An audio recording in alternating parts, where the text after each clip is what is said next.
السلام عليكم ورحمة الله وبركاته دعوة قيمها قادرين تيجي حشمة له واحد كسر دواتان برامج كيردن يرى تيفي قرنكا ونادي نجم هذا العلم وقت قالي برامج كان كود دعوتان تلوين كين أيو تساليه إن نادي نجم هذا العلم برامج كان قيبة كل الدمان ينقصوا قادنا تطبعات كنا وحن آدي هذا مهنا قياوان فرصة سيء إن شقالها وسارد ورفافين دقار كميدا وكقل نشبيه شوالها ذلك بس هو هرين إن وضع ولا جرانسان وآسيا شام عيسى برامج كردن يرى أيان وقت كان كسر دوينيا إن آسيا كسر برامج إن آديات بدو ما صدق سعيد وكل واستوديوهات الفشك قرنك سمعنا واي إن وقتي بدن وضدك ولا جرانسان إن واحد شعله هاي بالمرة هو رسالة كورنتو شعادة إن قلت كقل نشبيه وقت جاد كشيء فقط جاد بلودي إن وربحني يروق ونقصي بسم الله الرحمن الرحيم إن جامعة الجلس waxaan ku biiray 2012 bishii October imika waxay dhamaatay 2015 waxaan qaatay anigu fakalka businesska gaar ahaan waliba accounting and finance maxaad markaa fakaltigaas aad jeceshahay ku dooratay waqtigaas oo dhan aad u dhigaysay kulli horta qof kasta marka jaamacadda gashid fakal baa dooranaysa Saciido qof kasta wuxuu jecel yahay inuu jaamacadda ka barto ama aqoontiisa ku soo kordhiyo sida aawadeed anigu marka waxaan xiiseynaa accounting and finance-ka oo doonayay inaan barto way Asia wad la socotaayo shaqaalaheena wasaaradda ahaan oo kale marka ka hadalo qaar badan baa aaminsan qofka hadduu shaqeynayo inaan waxba baran karin rag iyo haweenba markaad eegto fursadaad ka faa'iideysatay qolooyinka kale iyaga maxaad ku tilmaami lahayd kula talin lahayd Saciido horta marka jaamacadda galisid ama wax barasho bilaabisid aad bay u adagtay runtii dad badan baa koonay wada shaqeynaysa sidee bad isku wadi karaysaa adiga is oranaya mararka qaarkood wallahi imika dad sad intaas oo sano jaamacad dhigatid talo xillimaad ka bixi doontaa waqti dheer bay kula tahay laakiin wala isku wadi karaa wax alla qaban karin ma jirto noocay doontaba ha ahaatee qofkii soo wax baranay imika maalintii kale shaqeynayay maalinta aan shaqeynayna habeenkii ma jaamacadda dhiganayay marka qofku wax kasta oo la isra Saciid uu qabo waa la qaban karaa marka waxaan kula talin lahaa asxaabta kale ee walaalaha in meesha wada shaqeyno in waqtigu uu safe yahay hadii aad adigu jarnayn ku jarayo saaweed waa in waqtiga ka faa'iideysatid isla markaana aad aqoontaada kor u qaadid si aad wax ugu qabsan kartid ma aha aqoontu maanta intaad baratay oo kaliya maalin walba albaab cusub baa ku furmaya mana dhamaanaysa aqoontu way Asia haddaynu eegno adna warbaahintii waa ku jirtaa waxaad ogtay waxbarashadii iyo xaaladii dalka waqtigan dambe haweenka iyo ragga markay qalin jabinayaan tirahaan way leeyihiin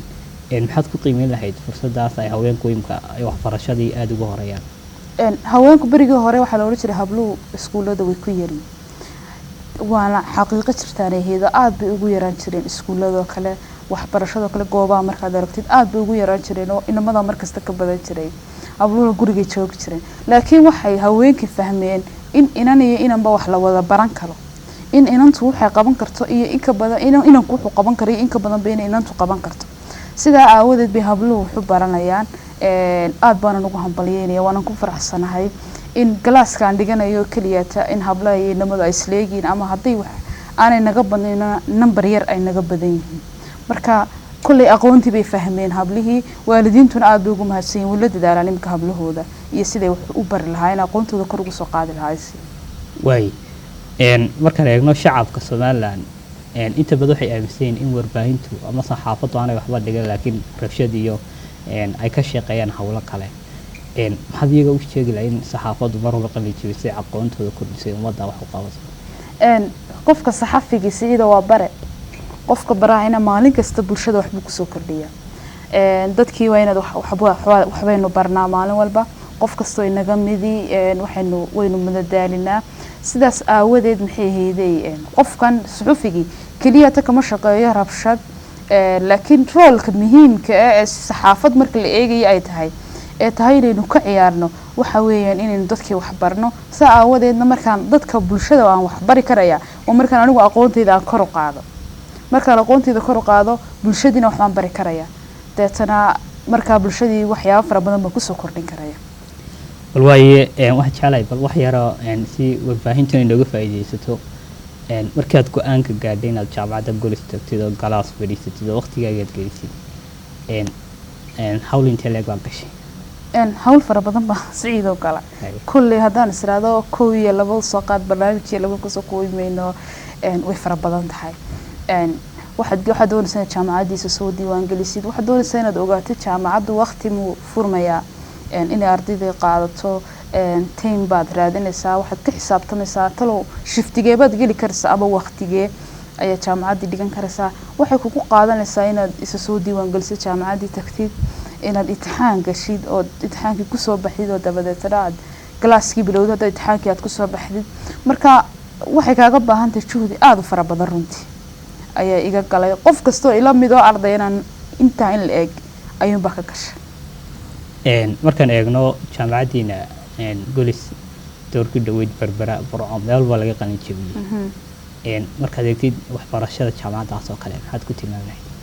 jaamacadda golis waa sanadkan marka la eego waa jaamacadda ugu ardayda badan leh waxay ka jirtaa hargeysa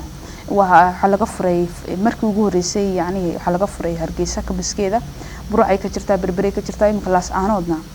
waa laga furay arday waa la isku keenay sanadkan waxay sanad guuradii 10aad ee jaamacadda golis waxaa la isku keenay gobolka togdheer iyo saaxil iyo waliba maroodi jeex waxay ku wada qalin jabiyeen magaalada hargeysa 150 arday ay gaadhayeen aad bay u tiro badnaayeen malaa waa jaamacaddii ugu badnaydba sanadka marka la eego ee jaamacadda golis laga qalin jabiyo marka jaamacadda golis waxbarashadeedu runtii waa waxbarasho tayo leh waxaan ku dooranay inta ardayda la eegay ay kaga soo baxeen ayay baad ka turjumaysaa way Asia wax jecelahay qof walba cid baa ku tiirsan cid baa garabkiisa taagan aduu muddadan 3 sano dhiganaysay iyo jaamacadda kala qayb qaatay iyadu ka hadlaysa siciido horta qof kasta saad sheegayso cid buu ku tiirsan ama isaga cid baa ku tiirsan nolosheenaba noocaasa anu family-gaygaan ku tiirsanaa runtii naftaydan ku tiirsanaa waxaan ku tiirsanaa shaqaalahayga iyo cid kastoo asxaabtayda macnaheedu ma aha jaamacad inaad dee lagu geliyo financial keliyata laakiin waa in qofku ku dhiirigelinaya qof kasta oo shaqaalaha ka mid ah ama asxaabtayda ka mid ah marka uu ogayna jaamacadda dhiganayo wixii motivation bay siinayay dhiirigelin wixii igu lahaa maxay hayday wax baro adoo shaqaysanaad wax baran kartaa waxbarashada hore u sii wad ilaa imikana sidaas la eg bay igu yiraahdaan family-gayga iyo asxaabtayda waliba dhammaantoodna aad baan ugu mahadcelinaya way haddaad digriga hore qaadatay 3 sano soo waday waxbarashada macaankayga dhadhamisay maxaad kale sii wada doontaa wallahi siciido horta waxbarashada markaad wax baranayso markaad guri joogtid way kala duwan tahay waxba u dhaxeeya guriga markaad joogtid runtii waxaa soonaysaa way kugu adkaanaysaa inaad baxdid inaad jaamacadda buug iyo qalin qaadatid imika 3 sano wax dhiganaynay 3 sano buug iyo qalinka sitay imika muddo 20 cishaa ka soo wareegay qalin jabintii jaamacaddeeda inta boorin aad u fara badan baan runtii dareeminaa markasta waxaad u baahan tahay inaad aqoontiisii kororsatid sababtoo ku tahay waxaad dhadhamisay aqoontii iyo wanaageedii iyo macaankeeda wax badan baa kuu furmaya laakiin waxaan leeyahay dee mar haddii digriigii koobaad qofku uu qaato macnaheedu ma aha inuu wax bartay weli wax fara badan baa dhiman insha allah weliba waxaan jeclay inaan aqoonteeda anigu markasta sii kordhiyo hadday tahay xagga diiniga iyo hadday tahay xagga maadigaaba waxaan jecelahay marka qof suxufi hadlayo daawadayaashu waxay xiiseynayaan bal aasiyo kale in badan la wasaaradda warfaafinta dadka lagu bilaabay kamid aha maxaa kaga qonsin lahayd dadka jaamacadda waqtiga ku soo maray ama macallimiinta ama yar xasuusin lahayd wallahi siciidow de kolley maalin kasta dhacdaad arkaysaa wax kaa qosliyaad arkaysaa wax kaa farxiyaad arkaysaa jaamacaddu runtii way leedahay iyo nolosha gebigeeda waa jaranjarada maalin waxbaa kaa farxinay maalinna waxbaa kaa murugeynay maalinna waxbaa kaa qoslinay runtii horta way fara badan yihiin aniga waxa iila yaab badnayd ama iila qosol badnayd maalinta jaamacadda isdiiwaangelinayay shaqaalihii meesha ka shaqaynayay runtii qaar dee waxay ahaayeen dadkii soo dhaweynayay oo diiwaangelinayay runtii markaan xafiiskii galeen ugu tagayna kii dee anigu maan weji garanay laakiin waan isgaranay haddana dabadeed wuxuu igu dhaha si sawirka shahaadadeeda kuugu dhegan adigu yacni waxaad gashay beri dhaweyd oo kale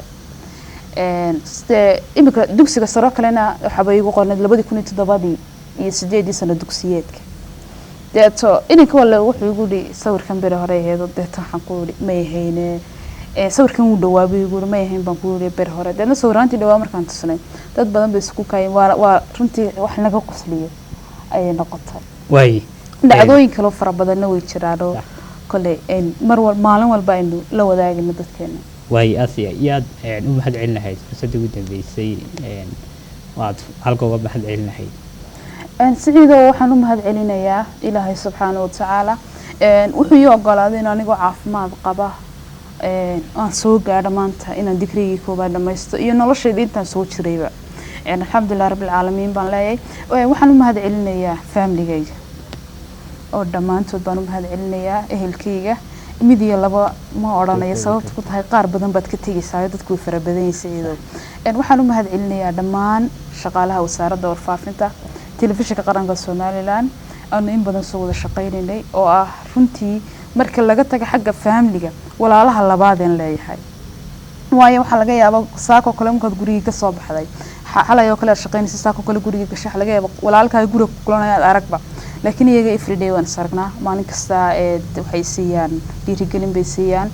aqoon baan kala kororsanaa aad baan ugu mahad celinayaa muddada aan soo wada shaqeynay iyo intaan sii wada shaqeyn doono intaba waxaan mahad celinayaa dhamaantood warbaahinta oo dhan waxaan u mahad celinayaa cid kasta oo magacayga iyo muuqayga garanaysa cid kasta ay tahayba ardaydii jaamacadda ila dhigaysay baan iyagana leeyahay waad mahadsantihiin intaynu nolosheena soo wada qaadanay waan u mahad celinayaa waxaan u mahad celinayaa dhammaan staffka iyo maamulka jaamacadda Golis University oo iyagana si fiican soo wada joognay muddada 3 sano waxaan u mahad celinayaa Saciido barnaamijkayga qabanay way walaal anaguna aad iyo aad baad mahadsantahay aatee jaamaciisa oo kamid ah shaqaalaha TV-ga qaranka guul iyo gobonimo ku rajeynayna aad mahadsantahay waatahay daawadayaal barnaamijkii dhalinyarada qaybtiisa labaad ayaan ku guda jirnaa sida hore bay noogu sheegay waxa barnaamijkan aan gaar uga dhignay shaqaalaha TV-ga qaranka oo fursadan aan uga faa'iideyno waxbarashadoodii maxamed ibraahim dhibil waa shaqaalaha telefishinka qaranka qaar ahaan qaybta wararka iyo barnaamij soo saarayaashaba waxaan aad iyo aad ugu mahad celinayaa waqtigiisa qaaliga oo nasiyay maxamed barnaamijka dhalinyarada ku soo dhawo Saciid Cabdullaahi Xasan aad baad mahadsan tahay adiga iyo barnaamijkaagaba aad baan idinka mahad celinaa way dad badan oo TV-ga qaranka daawada wararkiisa way daawada laakiin wararka ka shaqeeya wararka quruxda badan soo daaya waxa uu ka qalin jabiyay jaamacadda Hargeysa bal waxa warbixin naga siisaa jaamacadda goorta aad gashay iyo qalin jabintii iyo faculty ka qalin jabisay Saciid marka hore waxaan kaaga mahad celinayaa barnaamijka dhalinyarada igu marti qaaday iyo waqtiga aad ii siisay ama fursadda aad ii siisay in aan bulsho badan iyadoo daawanayso aan halkan ka idhaahdo kelmado jaamacadda Hargeysa waxaan ka qalin jabiyay shalay 30 September waxaan runtii aan ku soo beeray sanadii 2011 oo la qoray markii ugu horeysay jaamacadda Hargeysa intaas oo dhanna de halgan fara badan oo dhinaca aqoonta ah ayay nagu qaadatay muddo 4 sanadood ah inaan ku dhamaystirto way faculty-ga ka qalin jabisay muxuu yahay kulliyadda information communication technology ama ICT waxa laga yaabaa in dad badan oo waaweyn oo ina daawanaya aanay fahmi karin ICT marar badanna waalidiinta iyo dadka waaweyn markay yiraahdaan maxaad barataa haddii aad tiraahdo dhaqaalaha ama caafimaadka ama way garanayaan laakiin marka ku yiraahdo information communication technology ma fahmaan waana faculty ku cusub dhaqankeena weli mataqaana inaga cusub wuxuun baan ku idhahdaa in lagu jawaabnaa un cilmiga kombiyuutarada marka waa cilmi aada u ballaaran oo ay dunida imanka ku shaqeyso ICT. way saan hore u sheegay waxaa tahay shaqaalaha qaybta TV-ga wararka iyo barnaamijyada diyaariya waqtiyada adagna waad shaqaysaa sida jaamacadda iyo waqtiga adag aad kugu waday. Siciidow intii aan ka shaqeynayay ama aan ka howlgelayay wasaaradda warfaafinta gaar ahaan telefishinka qaranka jaamacaddana waan ku jiray aad bay u adkayd in maaragtay aniga oo shaqada qaranka haya aan haddana jaamacaddii iyo waxbarashadii oo culayskeeda iyo imtixaanadeeda iyo assignmentskeeda iyo hawleeda kala dhan wadata aan isku wado laakiin waxa taa noo suurtageliyay ama ii suurtageliyey oo dhabar adeeg fara badan oo aan muujinay iyo waalidiinta oo na garab taagnayd iyo shaqaalaha telefishinka qaranka oo ah dad runtii gob ah oo aan wada shaqeyno asxaabnay runtii marar badan aan iska kaashin jirnay sidii waxyaabaha qaar markaan isku wado waxbarashada iyo shaqada ay suuro geliyaan marka shaqada marka saa uga baxo ayaan wasaaradda horteeda baska ka raaci jiray oo aan jaamacaddana geli jiray haddana way markaad asxaab badan baad wada shaqaysaan oo iyaguna fursadaasoo kale helin iyaga maxaad ugu baaqi lahayd si fursadaasoo kale uga faa'iidaystaan? de waa muhiim waxbarashadu waa muhiim weliba jaamacadda qofku xilli kasta u dhigan karaa uu xidhan karaa waktiga uu doono u geli karaa wakti bay ku xidhan tahay inaad wakti heshid bay ku xidhan tahay inaad dhaqaale heshid bay ku xidhan tahay inaad u dhabar adeegtid oo aad samirkeeda yeelatid bay ku xidhan tahay marka dee waxaan kula talin lahaa asxaabta kale ee aan weli nasiib u helin ama wakti u helin inay jaamacada dhigtaan inay iyaguna aqoontooda sii kobciyaan oo ay jaamacadaha galaan oo maanta adduunyadu ay marayso heer cajaa'iba oo aad online ku dhigan karto oo aad adigoo gurigaaga jooga dhigan karto oo saacad aad maxay ahayd intaad shaqada ka tagto geli karto waxaanay ku xidhan tahay saan hore u sheegay inaad wakti siiso iyo inaad adiga kaa go'do. waaye maxamed ibraahim dhibil waxaad jecelahay bal inaan xoogaa nala wadaagtid 4 sano jaamacadda agta dhiganaysay maxaa kugula yaabadnaa maxaad la soo daristay bal markaad tegi jirtay markaas bal sawir naga sii. Siciidow aad buu u la yaab badan yahay sawirkaasi haddii aan kaaga sheekeeyo waxa weeyaan deegaan gooniya jaamacaddu oo wakti gaara iyo maaragtay sabir gaara iyo shucuur gaara iyo dareen gaaro inaad ku qaabisho u baahan waana mataqaanaa meel ka mid a jaranjarooyinka noloshaada waxbarashadu waxaa ku soo maraya waxyaabo badan baa kusoo maraya fania waxyaabo badan oo aad ka naxdid baa kusoo maraya waxyaabo badan ood ku qosashid baa kusoo maraya 4 sanadood inta jaamacadda ku jiray dhacdooyin fara badan oo dee maaragtay jaamacadda intii aan ku jirnay soo maray baa jiray qaarkood aad bay u qosol badnaayeen had iyo jeer marka ay dhalinyaradu sekondariyada ka soo baxaan ama ay doonayaan inay maaragtay jaamacad bilaabaan markaana ay uga horeyso waxay la tashadaan asxaabta kale ee hore uga horeysay jaamacadaha waxay la tashadaan dadka aqoonyahanka waxaa lagu siinayaa talooyin fara badan waxaa qosol lahayd markii u horeysay jaamacadda Hargeysa bilaabayay in 100 tale oo kala duwan la siiyay oo qof walba wixii hore u soo bartay uu ii xayeysiyo uu yiraahdo taagal waxa runtii fani ahayd go'aan qaadashadii ugu dambeysay aan anigu ku galay fakalka ama kulliyadda information communication technology-ga markii dambe aan jaamacadda ka qayb galay aan noqday maaragtay dadkii ku soo baxay admissionka aan fadhiistay kulliyaddana dawad deegaan gooniya oo marar badan ba iyagana waxyaabo kaloo faniya ku soo marayaan nin aan saaxiib nahay oo midka magaciisa halka sheegin ayaa aan ku qoslay isagana oo runtii kulliyadda markaan in yar dhiganaynay ama muddo 2 bilood aan dhiganay iska bedelay oo isku bedelay business dabeedna maalintii dambe 2 bilood kale markuu dhiganay haddana wuxuu isku bedelay science 3 bilood markuu dhiganay haddana isku bedelay nutrition marka waqtigu way iska lumiyey dhacdadii ugu qasbisay bay ahayd waana mataqaanaa muhiim qofka go-aan qaadashadiisu inay meel uun maaragtay ku salaysnaato anuguna waxaan u arkayey in kulliyadaha ay bixiso jaamacaddu ay isku wada mid yihiin laakiin ay ka duwan tahay adigu waxa aad jeceshahay waay bal waxaan jeclahay maadaamaad imika jaamacadda aad dhamaystay digriigii hore waxbarashaduna aanay dhammaanin maxaa kuu qorshaa inaad waxbarashadaada sii wadatid iyo maxaad kale kuu qorshaa waxaa runtii maa dhamaynin aqoontii iyo waxbarashadii digriiguna waxa weyaan waa bilowga ayaan odhan karaa aqoonta imakun baan cagta saarnay waddadii aan ku fahmayna aqoonta waxaan aaminsanahay inaan imanka qaadanay uun furihii lagu furayey maaragtay aqoonta iyo tacliinta laakiin aanan weli sii gudagelin marka waxaan ii qorshaysan oo aan rajaynayaa aniga iyo inta ila dooqa ah iyo inta maaragtay ila go-aanka ah ee aanu isku afkaarta nahay waxa inoo qorshaysan inaan aqoontii ama tacliintii sii horumarino inaanan digrii ku joojinin in aan kordhino aqoon aan dalka wax ugu qabanno iyo qaranka somaliland in aan nafaha iyaga horumarino oo aan helno aqoon fara badan oo aan ku horumarino nafta iyo maaragtay ehelada iyo dalkaba way su-aasha aad jeclaa ku weydiiyo mid kaftara in badan baad warar ka samaysaa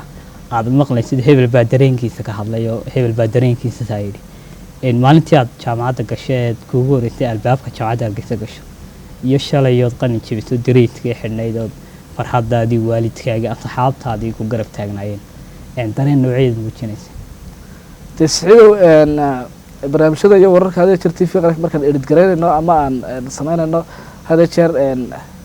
dadka waxaan suran jiray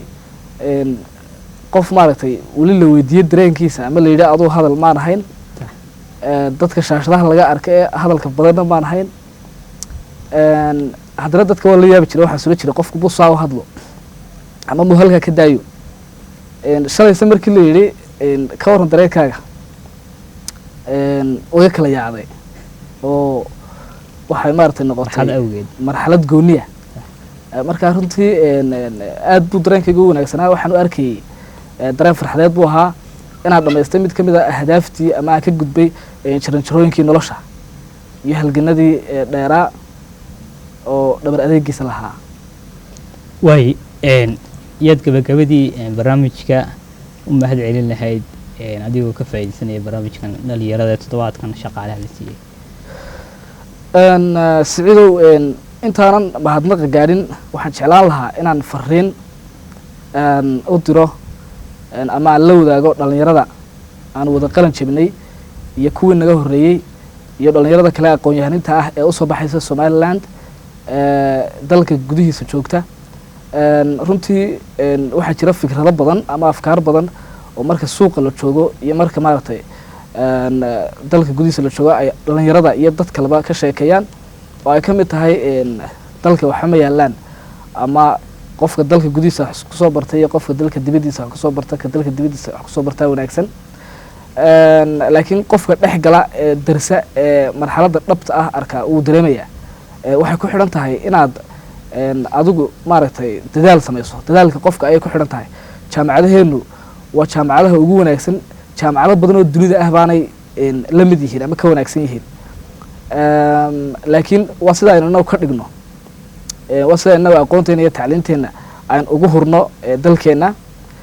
waxaanan runtii kula talin lahaa ama ku dhiirigelin lahaa dhalinyarada reer somaliland ee aqoon-yahaninta ee jaamacadaha ka baxday ee tirada badan ee ka cabanaysa badankooda shaqo la-aanta inaynu inagu shaqooyin abuur karayno inaynu inagu meelo badan oo galdalool la-ah buuxin karayno inaynu inagu aqoontii iyo tacliintii aan kasoo baranay jaamacadaha aan qaranka waxyaabo badan kaga bedeli karno aan shaqo la-aanta wax ka bedeli karno aanu tahriibta joojin karno oo markay dhalinyarada dalka jaamacadaha ka baxdaa ay shaqooyin abuuraan ay dalka ku faraxsanaadaan ay qaar fluentary ku shaqeeyaan intay doonaan runtii waxaa la arkaya inaynu dad dalkoodii ku faraxsannahay mustaqbalka waxaa dhici karta in innaga laynoo soo tahriibo dhalinyaradu waa quwadda koowaad ama cududda koowaad ee waddan kastaa leeyahay waana marka shabaabka la yahay ama dhalinyarada la yahay aqoonyahanka in wax la barto waa markay ugu fiican tahay in dalka wax loo qabto waa markay ugu fiican tahay in la fikro waa markay ugu fiican tahay oo ugubnimadu waa qurux waa qiimo iyo sharaf waa wax loo qushuucaa waa qaab la soo maro waa qiyaas dadkoo hadba qaar ku faaraan maasha Allah oo dee mataqaanaa dal kasta dalka kale wuxuu ugu faanaa dhalinyarada iyo aqoonyahanada soo baxay waayo waa cududii ugu faraha badnayd isbedelka iyo maaragtay horumarkaba laga filayay markaa dhalinyarada ugu dambeyn waxaan kula talin lahaa reer Somaliland khaasatan ee ka baxay ama ka qalan jabiyay jaamacadaha kuwii naga horreeyay iyo kuwii aan isku xilliga qalan jabinayba in ay maaragtay isku dayno inay inagu afkaar fikrado curino creativity isku dayno inaan lahaano dalka inaan waxyaabo badan kusoo kordhino dalka lacagtu way ka buuxdaa maxaa heeday shaqo abuuristu way ka buuxdaa laakiin innaga ayaan weli u dhaqaaqin aqoonta aynu barannay inaynu ku dhaqaajino oo aynu waxyaabo badan ku bedelo ayaan idinka rajaynaya oo aan idin maaragtay idinkula talinayaa wadamada shisheeyahana iyo dhulalka kalena aynaan dhaldhalaalkooda iyo waxyaabaha iyagoo qabsadeen iyo waxyaabaha dhalinyarradooda ay ka bedeleen aynaan maaragtay ku mashquulina inagu keena qurxino waayo dalalka badan ee dunida ee quruxda badan ee aynu u tahriibayno waxaa jira kuwo badan oo ay kuwii u dhashay ku dhex baqbaqteeyaan waxaa jira kuwo badan oo maaragtay dhallinyaradoodii iyo dadkoodii ay wax kusoo kordhiyeen waxaan mar labaad kula talinaya dhalinyarada inaynu waddankeena aynu qurxino oo aynu aqoontaas aynu barannay aynu ku qurxino waa iyadu mahad celinaysaa haddaan markaa kasoo gabagabeyno dad aada u fara badan shakhsiyaad qaaliya oo qalbigayga marnaba aan ka baxayn oo tiro badan ayaan jeclaan lahaa inaan halkan uga mahad celiyo oo ay ka mid tahay ama ay ugu horeyso hooye macaan ilaahay raalliha ka hado if iyo aakhiraba waa qofkii ka qaatay rowlkii ama doorkii ugu muhiimsanaa noloshayda siiba 4 sanadood aan jaamacadda ku jiray aan digriga koobaad dhamaysanayay waxaa kaloo aan jeclaan lahaa inaan halkan uga mahadnaqo si guud ama si isku duuban ehladii qaraabadii iyo asxaabtii iyo intii qalbiga ka jeclayd inaan wax noqdo inaan meel maro inaan tacliinteeda aan sare u qaado waxaa kaloo aan u mahadnaqayaa asxaabta iyo shaqaalaha aanu wada shaqayno oo iyagu dee ah dadka labaad ee soo raaca waalidiinta telefishinka qaranka Somaliland dhalinyarada aanu ka wada hawlgalno ama aanu ka wada hawlgalno ilaa hadda oo dhalinyaro iyo dad waaweynba leh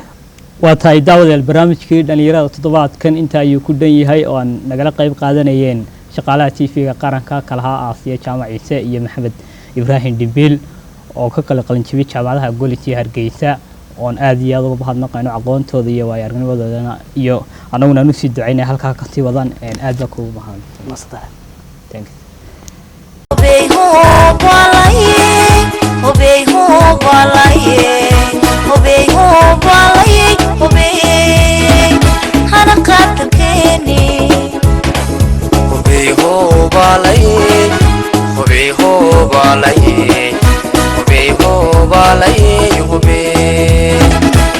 قادر كيني